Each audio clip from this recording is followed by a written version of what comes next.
Well, good morning from a rainy and cold Kur or Chur, however you want to pronounce it, in eastern Switzerland. I said I would stay here the night because of the postcard I drew the other night. If you don't know what I'm talking about, then you need to watch the first two videos in the description. Basically, I bought an Interrail pass for 3 days in Switzerland and challenged myself to pick 5 different postcards to determine where I went and what I did each day. Today, I've picked the final 2 postcards. The final postcard was to spend the night in a capsule hotel, which I will be doing tonight in Zurich, because I have an early flight from Zurich airport tomorrow morning back home. The other postcard for today was to visit another country using my Interrail pass for Switzerland. So that's what we're going to do today. But first, there's something else I want to do while we're in Kur, and that is to take the final named train line. It's about, I think it's about a 26-mile train journey on the Arosa line from here in Kur to Arosa in the mountains. It's a train / tram that goes along main streets, and it's quite unique to Switzerland. So we are going to go and get the tram. I'm running a bit late, but we will go and get the tram from the train station, figure that one out, and we'll take a detour quickly through the historic part of Kur this really early morning with there's nobody around.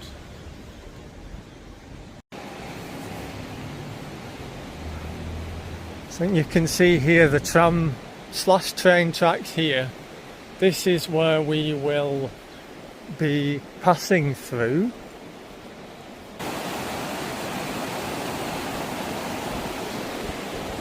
And this is the tram train thing here, making its way back to Kur station.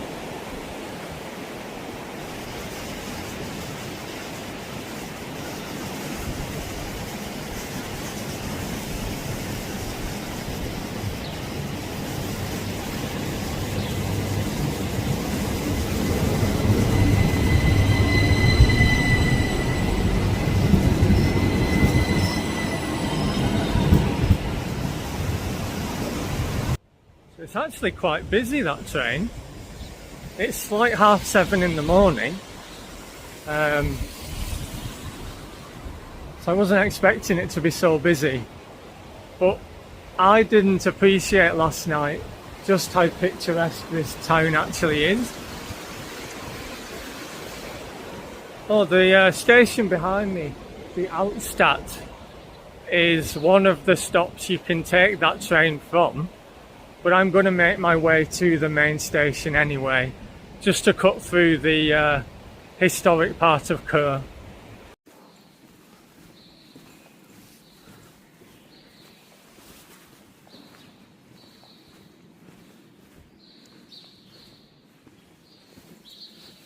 I have no idea if I'm going the right way here. It's so easy to get lost in these small medieval towns.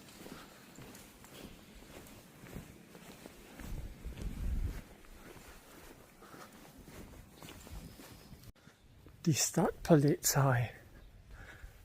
That is a fancy police station.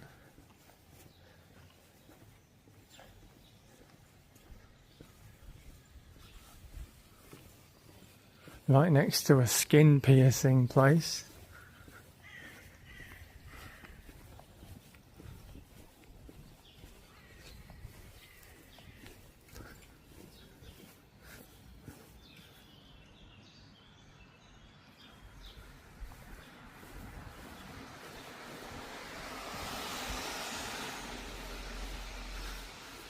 Fontana Park. What's this?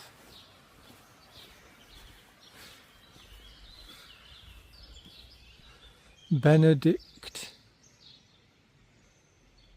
Jana? 1499.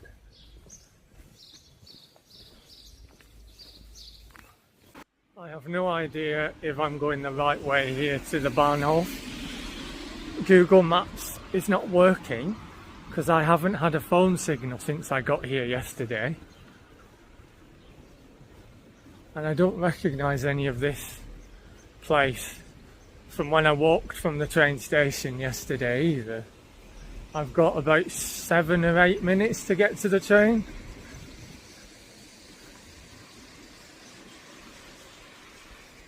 I know where I am now. There's a museum on my right, and I seem to be on the main shopping street. If you watch yesterday's, you'll recognise this lady here.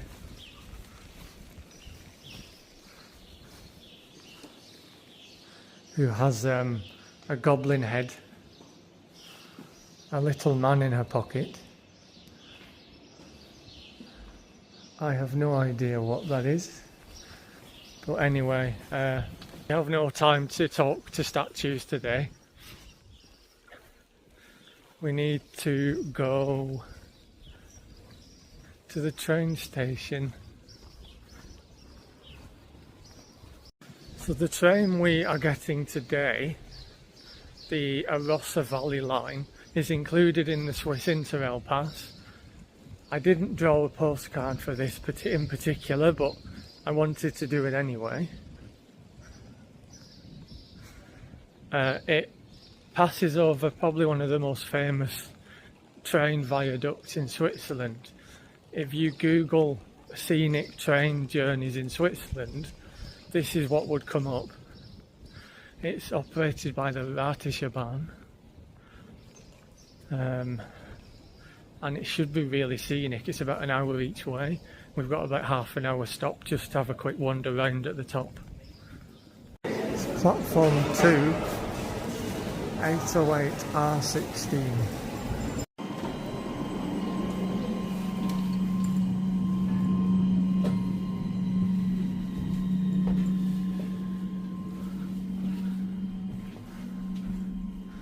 We've made it.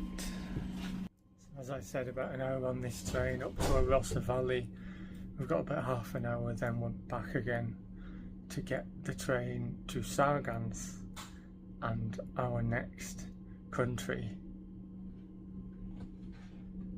using our Interrail card. So this train is a meter gauge line, which means it can go around narrow corners easily, whereas most other trains are not that gauge. I don't know what gauge they are, I'm not a train person. Which is why this train can go up into the mountains, over bridges and through valleys, winding valleys. So it's strange to be taking a train that goes through the streets. We just walked here.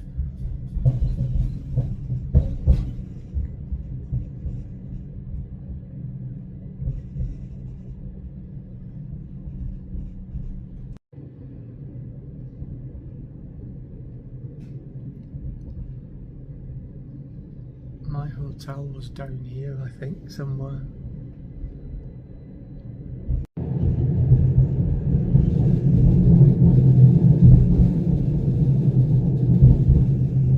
So you can now feel the train going up quite steeply. Once we leave Chur, it's about 1,000 metre upwards that we go. And we're just passing some water here.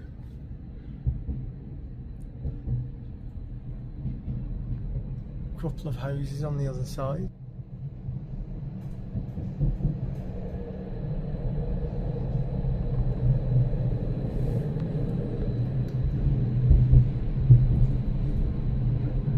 going through a tunnel.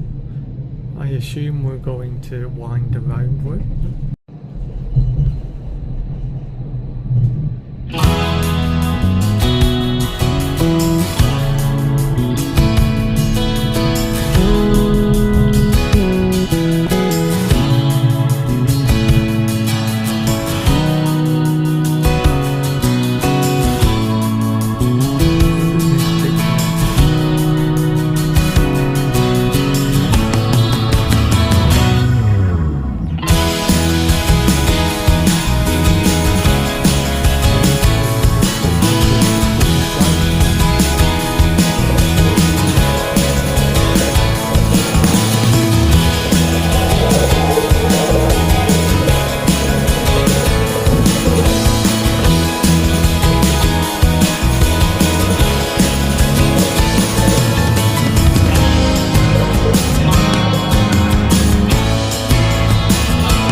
We've just come out of quite a long tunnel and I can feel my ears. They want to pop, but they haven't done.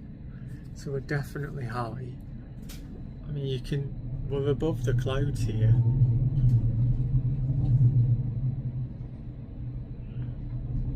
Arosa, where our final destination is on this train, is a famous wellness spa resort in Switzerland.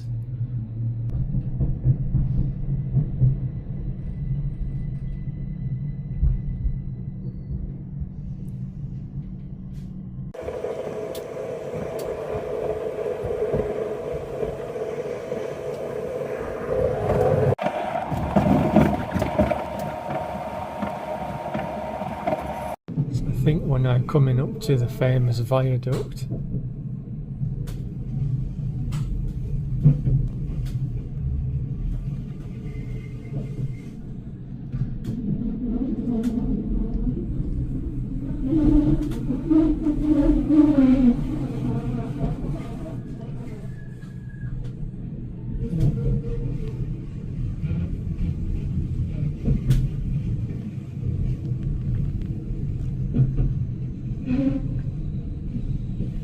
There are wooden cabins built on really steep slopes. If you lean on the wall, do they fall down?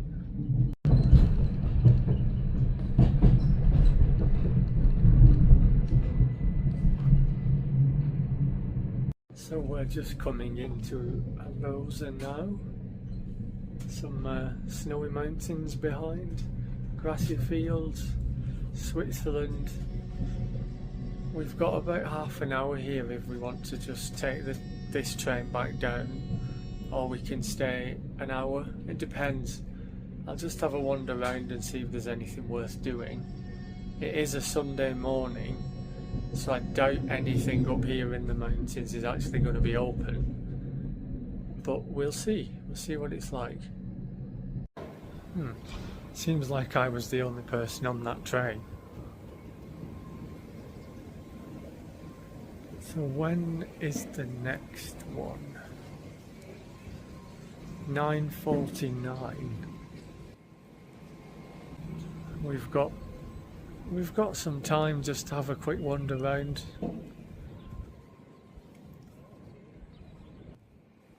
So this is Arosa, apparently.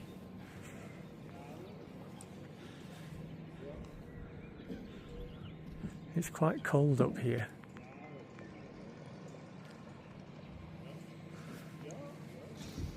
I think there's much to do here. It's got that very much a resort town kind of vibe.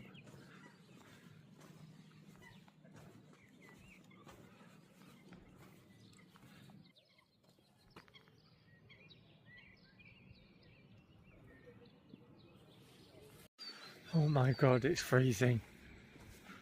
Back in Cure, it was something like 18 Celsius. Here it's 3. We are 1,000 meters above where we started. It is cold.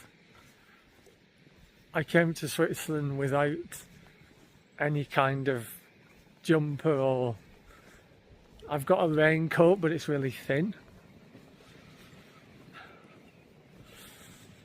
We might be getting back on the train sooner than I planned.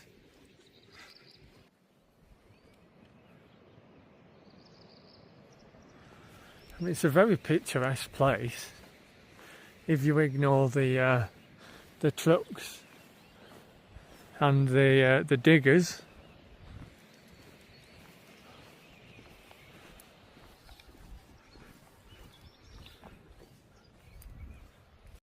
Just breathing in the fresh air, I can almost feel myself getting younger. And then a car comes and spoils it.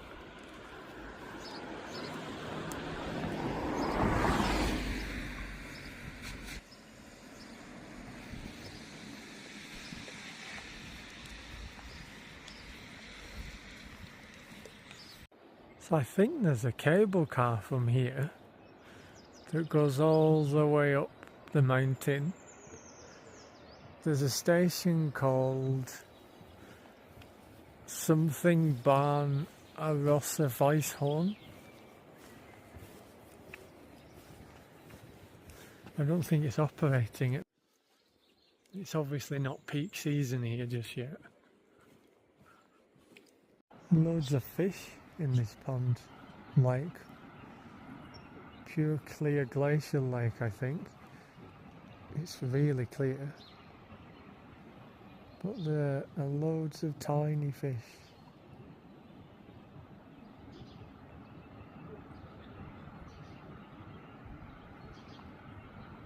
That duck's carrying a stick. Not everything's shut here. It's definitely not peak season. Even the hotel behind me is closed. The Arves, I think is how you pronounce it. Arves Home Base Hotel. Literally everything's closed. So I'm gonna go back to the train, go back down that scenic viaduct to Kur, and then get the train over to Sargans to get one step closer to visiting another country with my Interrail pass, so we can tick off another postcard. So in Arosa you've got a ski depot, an Intersport rental shop, a Schweizer ski und Snowboardschule, and bananas. So we've got about 10 minutes before the train leaves, and then the one after that's in an hour's time. Let's add a bit of jeopardy to this video. Let's see if I can walk around this lake again and make it back for the train. Otherwise, I'm stuck here for another hour with nothing open, no other people, and a storm coming. So who knows, it could be the last train out of here all day.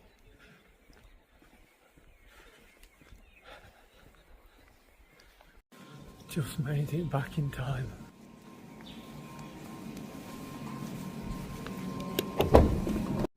So we're just coming back into central Kur. We will have a 9-minute connection at Kur Bahnhof to get the train to Sargans, where we will be catching a bus to another country.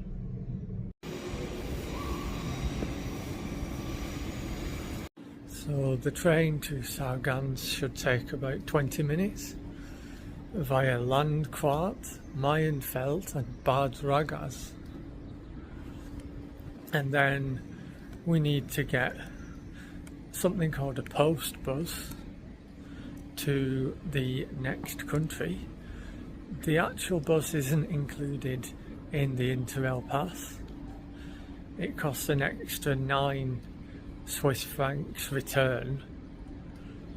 In fact, I think it's a day pass, so I could go there and back as many times as I want on the bus. But it's not included in the Interrail itself, but I'm still classing this as meeting the requirement of the postcard, because I've used the Interrail to get to the border of another country. Sargans literally is on the border with another country. I can't remember if I've told you which country it is, but can you guess if I'm going to Sargans and getting a bus for about, I think it's a 30-minute bus journey?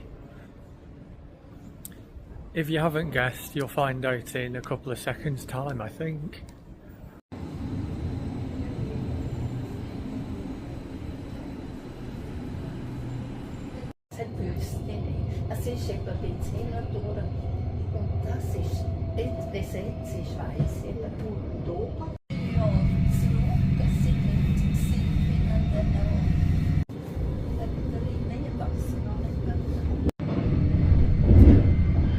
So we are just coming into Sargans on the border of Switzerland.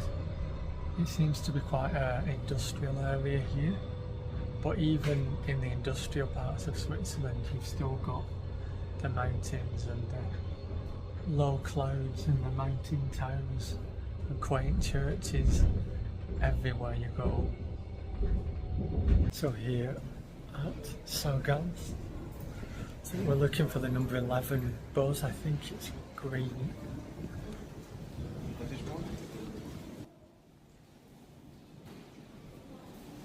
So the bus I want is heading towards Feldkirch, number 11.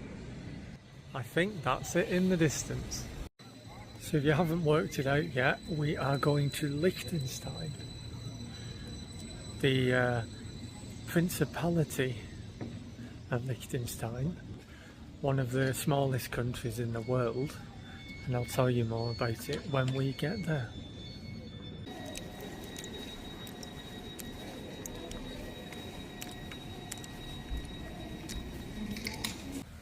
So helpfully there's an information board that tells you where you are. So this is called a post bus. You see them all over Switzerland.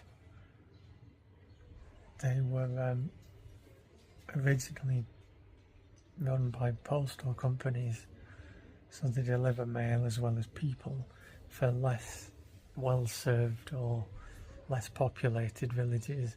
You see them waiting at every train station in Switzerland. When a train pulls up, a yellow post bus is waiting.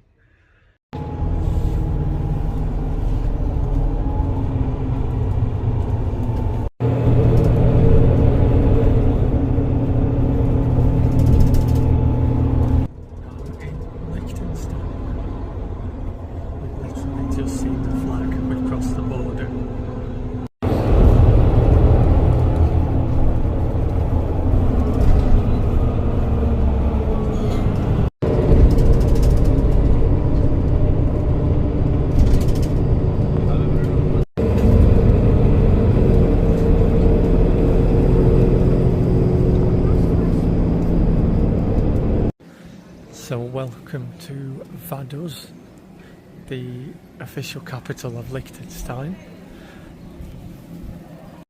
Population about 6,000.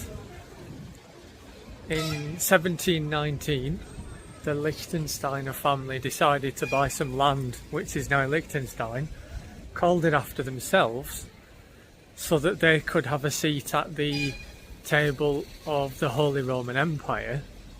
And this is the only remnant of that empire left, the princely state of Liechtenstein. It's about 16 miles long and 8 miles wide. The bus we've just got off goes from Switzerland all the way through to Austria, straight through Liechtenstein. There's some oddities in this place. The view is the main street. I don't know what there is to do here. I'm budgeting about 2 hours just to have a walk around. There's no real itinerary. There's no big sights here.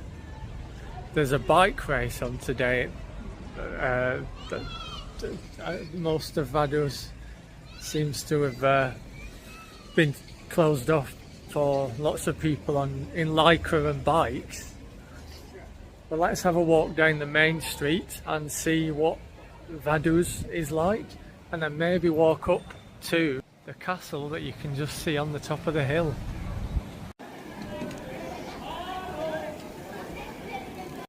That there is the royal castle that we're trying to get to, where nobody lives. So this area seems to be government buildings. This thing here seems to be the chancellery. I don't know if that's like the Prime Minister or the economy person.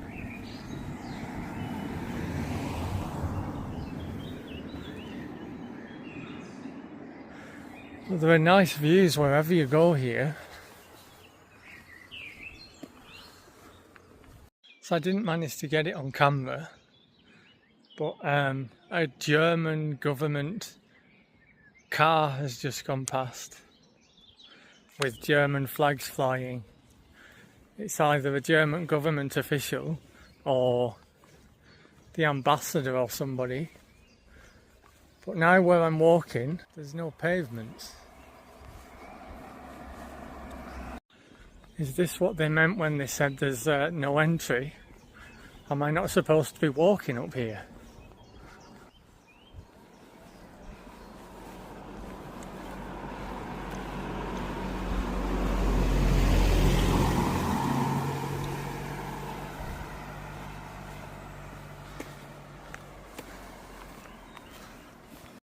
A monument to somebody called Franzel. I'm assuming he was one of the early princes.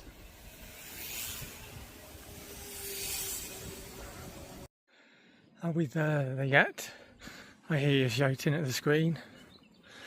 But yep, we are. And I am roasting, sweating and out of breath.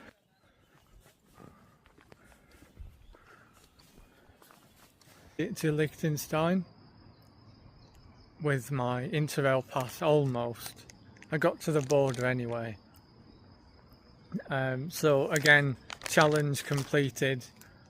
I now need to go back to Sargans, get 2 trains I think, so making the most of the Interrail pass again, to Zurich, Switzerland's biggest city.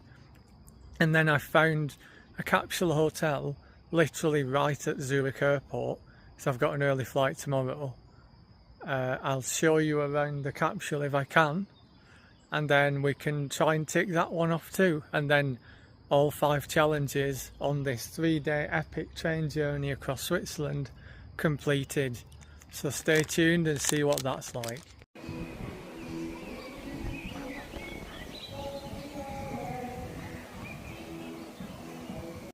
So I was told by a reliable diplomatic source that the only time this castle is actually used by Henry Adam or Adam Henry, the prince guy, is when a new ambassador or attaché is assigned to Liechtenstein from an overseas country, and that's the only time that this place is opened.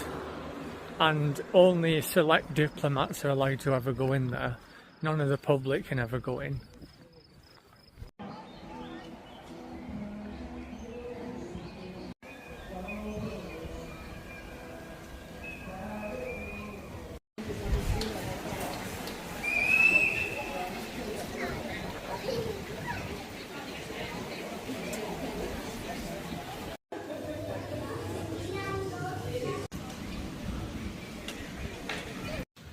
Just making my way back to Vaduz Post, where the bus stop is, back to Sargans, and the heavens open, it's pouring down. And they don't seem to have taxis here. Most people are driving around in Mercedes, Jaguars, Range Rovers or Porsches. A couple of Ferraris and Lamborghinis drove past too. I need to get the bus back to Sargans to then get to Zurich, but I really don't want to go out in this rain again.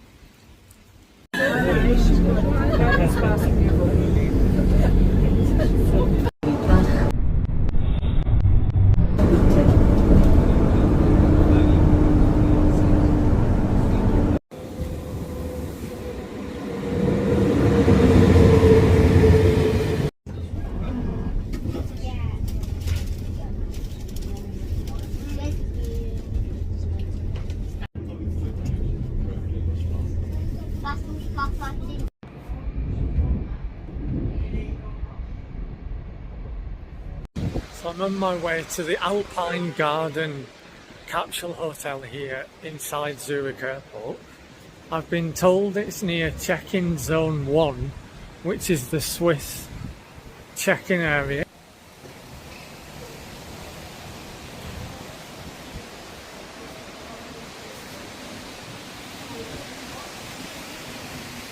This is a really nice airport. It's really clean. It's got nice furnishings, like light woods, fancy lighting.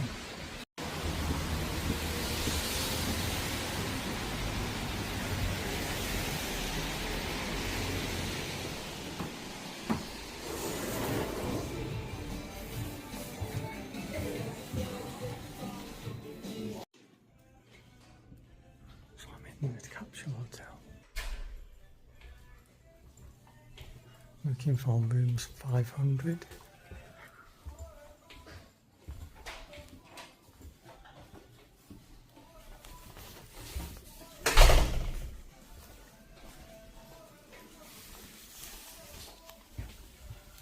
Capsule 520.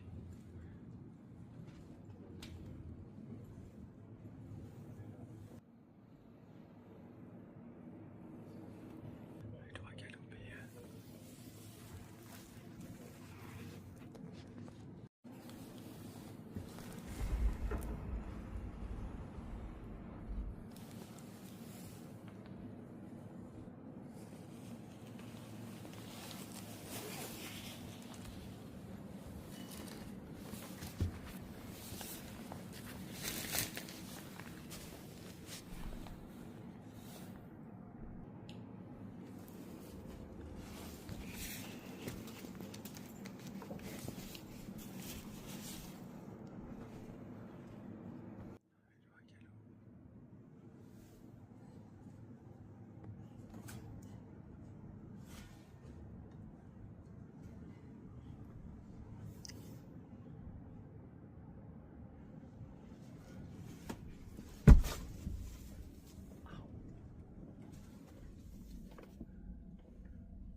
Is it too late to go and get a normal hotel?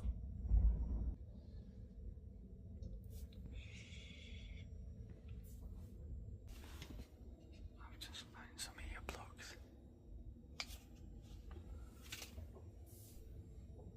So let's check out the toilets and showers.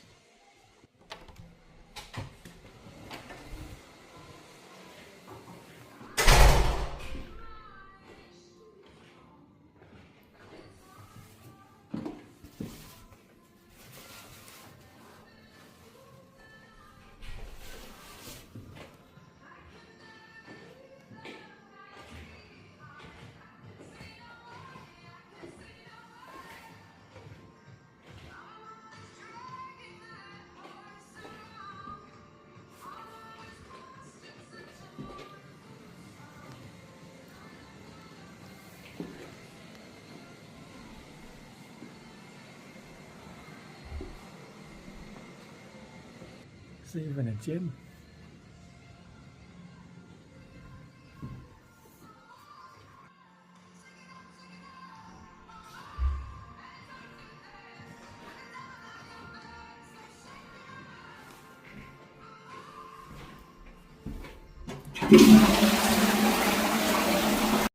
Some old guys just come out of the shower with no clothes on and walk straight into the public area.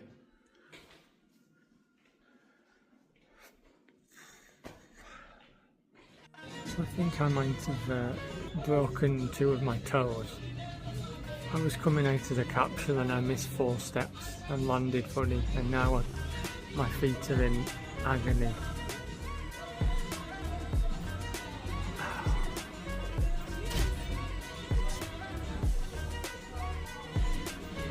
I've only got 1 more night left. I don't want to spend it in A&E. I'm just going to have to dose up on paracetamol and hope I wake up in the morning. Because my flight is at 9 AM, I think. But it's really sore.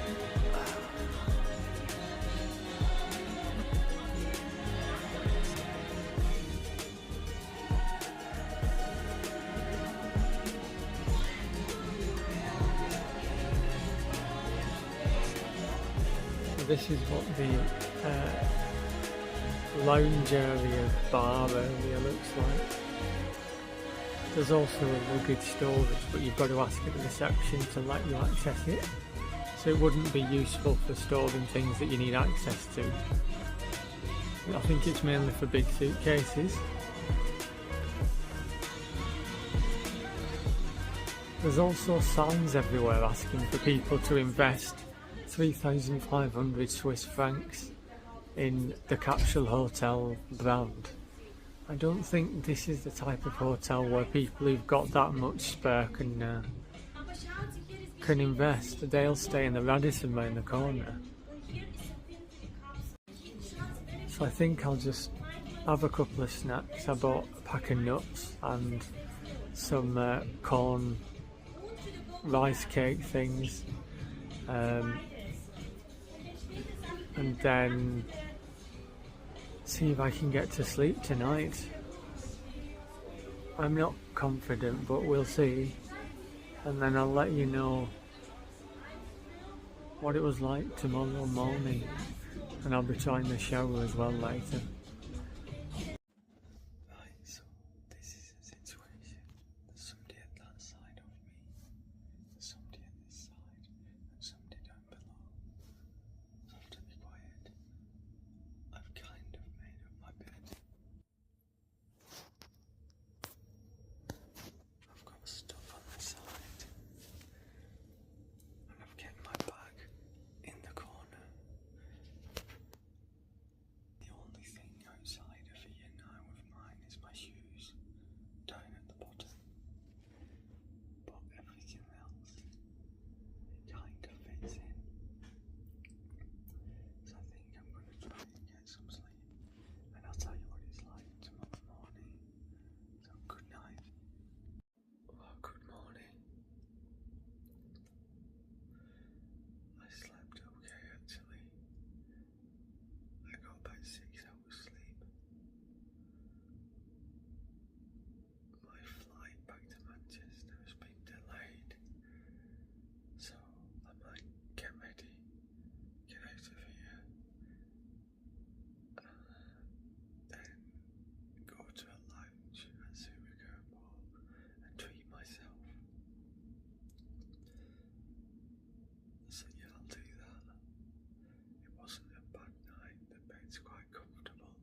next time, or maybe not.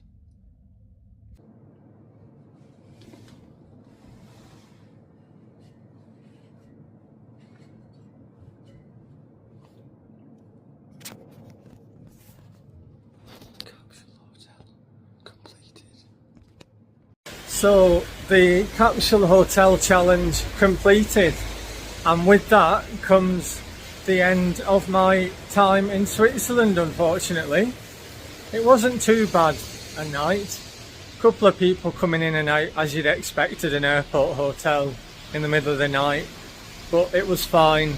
The showers were good toiletries.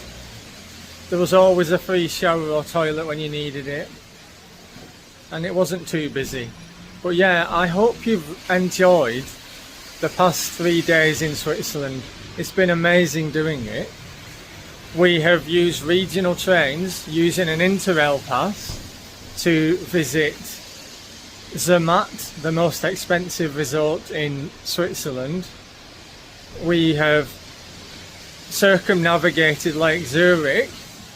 We have stayed in the oldest town in Switzerland and taken the train through the city, and we've now stayed in a capsule hotel. So I'm gonna go, but I hope you've enjoyed this series from Switzerland. If you haven't seen all of the challenges from the 5 postcards, check those out. All the links are in the description. Let me know what you thought or what you would have done differently in Switzerland. Is there any other challenges you'd recommend I do? I've got a few more in mind that I'm going to be doing over the coming years, months, whatever. But for now, from Zurich Airport, let's go and check in. Thanks for watching. Please subscribe. This was a lot of effort to make these videos. And keep travelling, and I'll see you around next time. Bye. If you're still watching, well done. But before you go to the next video, I just wanted to do a really quick overview of how much I saved from having an Interrail pass on the past 3 videos. So the 3 days I was in Switzerland, we originally tried to compare the Interrail pass against the cost of the Glacier Express, the expensive train, but that is probably redundant as a comparison now, because we went far beyond the Glacier Express route, so we can ignore that now. The point of comparison I think that is useful is the 3-day Interrail pass that I got allowed me to travel on any regional trains for the full 72 hours after using the first train, and that was from Basel to Lucerne on the first day in the first video. If you haven't seen it, go and watch that and see how this crazy journey across Switzerland started. And so I in the end I took 1, 2, 3, 4, 5, 6, 7, 8, 9, 10, 11, 12, 13, 14, 15, 16, 17 regional trains on different routes during the 3 days. The 3-day Interrail pass cost me £162. And as I said, I could get on and off any train I wanted. I could change my plans and get on at any station I wanted. If I had got individual train tickets for the specific routes, give or take a few pounds because of currency fluctuations, the total would have been around £335. So I have saved a substantial amount of money by getting a more flexible Interrail pass for 3 days than specific train timed tickets. So I think rather than buying tickets for specific trains, in Switzerland where train prices are quite expensive, or getting the named trains that are also really expensive, I would really recommend getting an Interrail or a Eurail pass and just going with the flow. See where you end up, get on the next regional train, go to somewhere new. But yeah, that's it from me for now, I promise. I hope you have really enjoyed these videos. They've taken a lot of work and effort to do, but it's been great fun. I've seen great places in Switzerland that I would never have seen without the Interrail pass. So until the next video, and we have more from Switzerland, so make sure you're subscribed. Thanks a lot. Goodbye.